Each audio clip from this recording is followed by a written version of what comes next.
टनकपुर के जंगलों में लाडो चिड़िया अपनी बेटी कुकू के साथ रहती थी। लाडो चिड़िया चाहती थी कि उसकी बेटी कुकू पढ़ लिख कर बड़े डॉक्टर बने।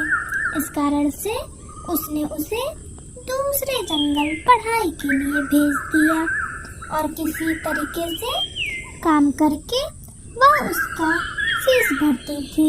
एक दिन उसके घर मीनू चिड़िया आई और बोली, लाडो आजकल तुम दिखाई नहीं देती।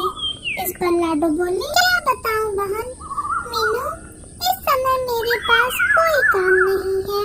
अगर कोई काम दिला देती तो बड़ी मेहरबानी होती। यह सुनकर मीनू चिड़िया बोली, अरे कालू कौवा तो बहुत ही अमीर है, तुम उसके घर क्यों नहीं काम कर लेती? वो झाड़ू पोछा के लिए एक नौकरानी ढूंढ रहा है। यह सुनकर लाडो बोली, अच्छा ठीक है, तुम कहती हो तो मैं अभी कालू कौवे के घर जाती हूँ। और लाडो कालू कौवे के घर के लिए निकल जाती है। लाडो कालू कौवे के घर जाती है और कालू से कहती है, कालू भैया मुझे काम पर रख लीजिए, मैं बहुत अच्छे से काम करूँगी। पास बैठी कालू कौवे की पत्नी रानी कौवी कहती है, हाँ, हम इसे काम पर रख लेते हैं, क्योंकि मैंने सुना है लाडो बहुत मेहनती है और मुझे ऐसी ही नौकरानी चाहिए। और लाडो काम करने लगती है। रानी कौवी का बेटा जग्गू बहुत ही बिगड़ी हुई संतान था। वह अपने माँ बाप से झूठ बोलकर उनसे पैसे लिया करता था। एक दिन जग्गू अपनी माँ से कहता है कि कॉलेज के लिए कुछ पैसे दे दो, मैं दूसरे गांव पढ़ाई के लिए जा रहा हूँ। और वह पैसे लेकर अपने दोस्त के साथ गलत आदतों में खर्च करने लगता है। फिर थोड़ी देर बाद जब वह घर लौट कर आता है तो देखता है कि रानी कौवी घर पर नहीं है। वह सोचता है, यह लाडो मेरा क्या करेगी? मैं माँ के पर्स से कुछ पैसे चुरा लेता हूँ। और जग्गू पर्स से पैसे चुरा लेता है। तभी लाडो कहती है, यार तुम क्या कर रहे हो? इस पर जग्गू बोला, तू अपना काम कर, मुझसे मतलब मत रखा कर। थोड़ी देर बाद जब रानी कौवी घर में आती है तो देखती है कि उसके पर्स से पैसे गायब हैं। इस पर रानी लाडो से कहती है, क्या तुमने मेरे पैसे चुराए हैं? इस पर लाडो कहती है, नहीं मालकिन, पैसे तो जग्गू ने निकाले हैं और जब जग्गू शाम में घर आएगा तो आप उससे पूछ लीजिएगा। रानी कहती है, ठीक है। और जब जग्गू आता है तो रानी बोली, क्या जग्गू तुमने पैसे चुराए हैं? उस पर जग्गू बोला, नहीं माँ, ये लाडो झूठ बोल रही है, इसने पैसे चुराए होंगे। और गुस्से में रानी कौवी लाडो को घर से बाहर निकाल देती है और लाडो अपने घर चली जाती है और छोटा मोटा काम करने लगती है। धीरे धीरे समय यूं ही बीत जाता है और अब लाडो की बेटी कुकू डॉक्टर बनकर घर आ जाती है और अपनी माँ से कहती है, माँ अब हमें कोई दिक्कत नहीं होगी, अब मैंने बहुत अच्छा घर हमारे लिए बना लिया है। और अब लाडो भी अमीर हो जाती है और वह बहुत खुश रहती है। एक दिन रानी कौवी भी लाडो के घर जाती है और कहती है कि कल मेरे बेटे को देखने वाले आ रहे हैं, तुम सभी पक्षियों के साथ आना और देखना मेरे बेटे का रिश्ता कितने बड़े घर हो रहा है। और सभी रानी कौवी के घर पहुंच जाते हैं। तभी देखने वालों में से लड़की का पिता कहता है कि यह आपका बेटा है? जग्गू तो चोर है, इसने मेरे यहाँ से कई बार चोरी की है और कहता है इस बार छोड़ दो, अगले बार नहीं करूँगा। जग्गू सोचने लगता है, अब तो मेरी पोल खुल गई। और अब सभी वहाँ से चले जाते हैं।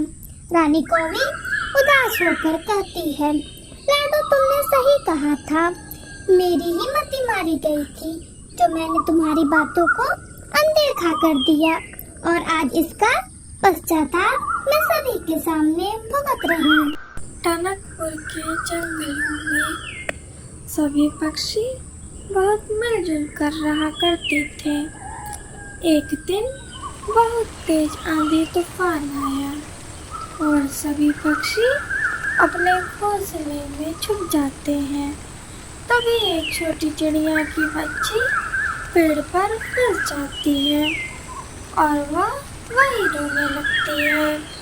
तभी उसकी आवाज़ एक बाज पक्षी को सुनाई पड़ती है और वह बाज पक्षी उस पेड़ पर जाती है और वह देखती है कि एक छोटी सी चिड़िया की बच्ची पेड़ में फंसी हुई है। उसे यह देखकर बहुत दया आ जाती है और वह उस बच्चे को उठाकर अपने घर ले जाती है और उसका पालन पोषण करती है। अब तो बाज पक्षी उससे इतना प्रेम करने लगती है कि उसे अपना बच्चा मान लेती है। तभी एक दिन एक दूसरा बाज पक्षी उसके घोंसले में आता है और कहता है, तुमने तो बहुत ही प्यारी चिड़िया को पाला हुआ है। इसके मांस तो बहुत ही मीठे होंगे।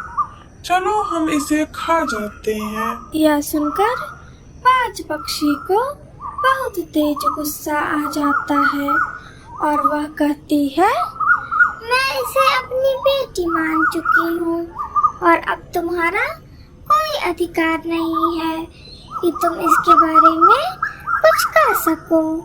मुझे बहुत तेज गुस्सा आ गया है और अब तुम यहाँ से चले जाओ वरना बहुत बुरा हो जाएगा। यह सुनकर दूसरा बाज पक्षी डर जाता है और वहाँ से फौरन भाग जाता है। धीरे धीरे यह बात पूरे टनकपुर में फैल जाती है कि बाज पक्षी ने एक चिड़िया को अपने पास रखा है।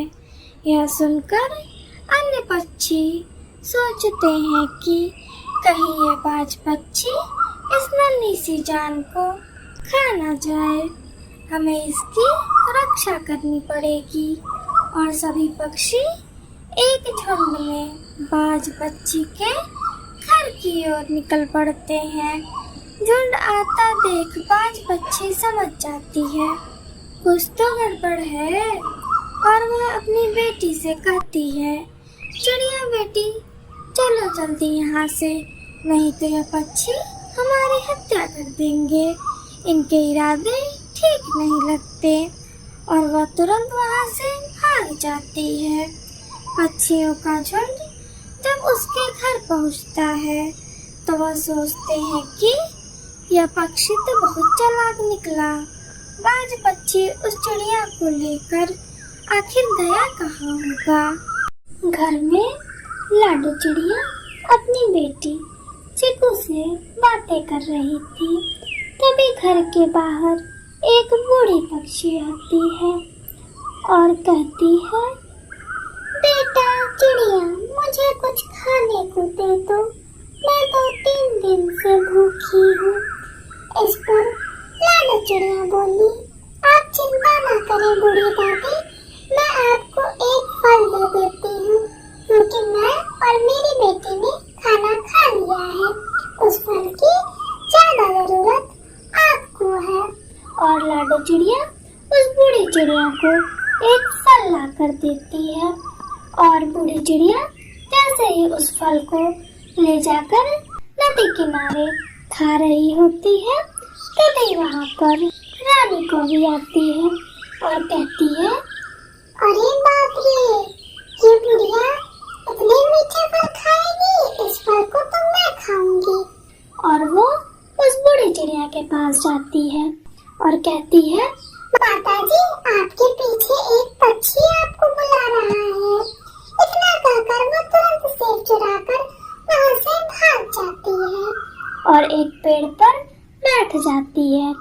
बूढ़ी चिड़िया गुस्से में कहती है कि मैं तुम्हें श्राप देती हूँ, तुम्हारी भूख कभी शांत नहीं होगी और तुम ऐसे ही भटकती रहोगी।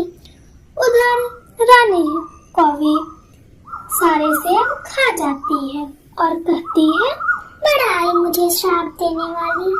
लेकिन फिर भी रानी कौवी का पेट नहीं भरता है और वो अब घर जाती है।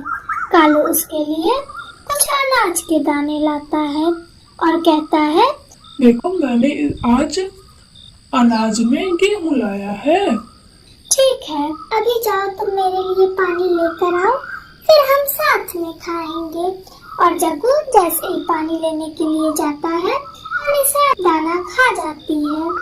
और जब जग्गू वापस आता है तो कहता है, तुमने ये क्या किया, अब मैं क्या खाऊंगा। इस पर रानी कौवी बोली, पता नहीं मुझे क्या हो गया है, मेरी भूख तो बर्दाश्त ही नहीं हो रही है और अब मैं चली सोने। इतना कहकर रानी कौवी सो जाती है और अगले दिन रानी सुबह सुबह जंगल में अनाज की खोज पर निकलती है और वो पेड़ पे लगे कुछ अमरूद खाने लगती है। और तोता उसे देखता है तो कहता है, रानी सारा अमरूद आज ही खा जाओगी क्या। इस पर रानी बोली, मुझे बहुत जोरों की भूख लगी है और अब मुझसे बर्दाश्त नहीं हो रहा है। ऐसे रानी ने सारे फल खा लिए। फिर रानी इधर उधर भटकने लगी और तब भी उसकी भूख बर्दाश्त नहीं हुई तो उसने सारी घटना कालू को बताई। कालू यह सुनकर आश्चर्य में पड़ जाता है और तुरंत लाडो चिड़िया के घर जाता है और लाडो से कहता है, लाडो मैं तुम्हें क्या बताऊं, रानी को एक बूढ़ी चिड़िया ने श्राप दे दिया क्योंकि वो उसके फल चुरा के खा गई। इस कारण से उसकी भूख ही नहीं समाप्त हो रही है। इस पर लाडो चिड़िया तुरंत उस बूढ़ी चिड़िया के घर के लिए कालू के साथ निकल पड़ती है। जाते जाते शाम हो जाती है और बूढ़ी चिड़िया लाडो से बोली, क्या हुआ लाडो, तुम इतनी दूर क्यों आई हो। इस पर लाडो बोली, ये जग्गू जी कौवा है और इसकी पत्नी रानी को आपने श्राप दे दिया है। कृपया आप उसे श्राप से मुक्ति दे दीजिए वरना वो मर जाएगी। इस पर बूढ़ी चिड़िया बोली, नहीं मैं उसे मुक्ति नहीं दे सकती क्योंकि उसने मेरा फल चुराया था। इस पर लाडो चिड़िया बोली, ऐसा मत कीजिए, वो गर्भवती है और अंडे भी देने वाली है, कम से कम उसके बच्चे का तो ख्याल कीजिए।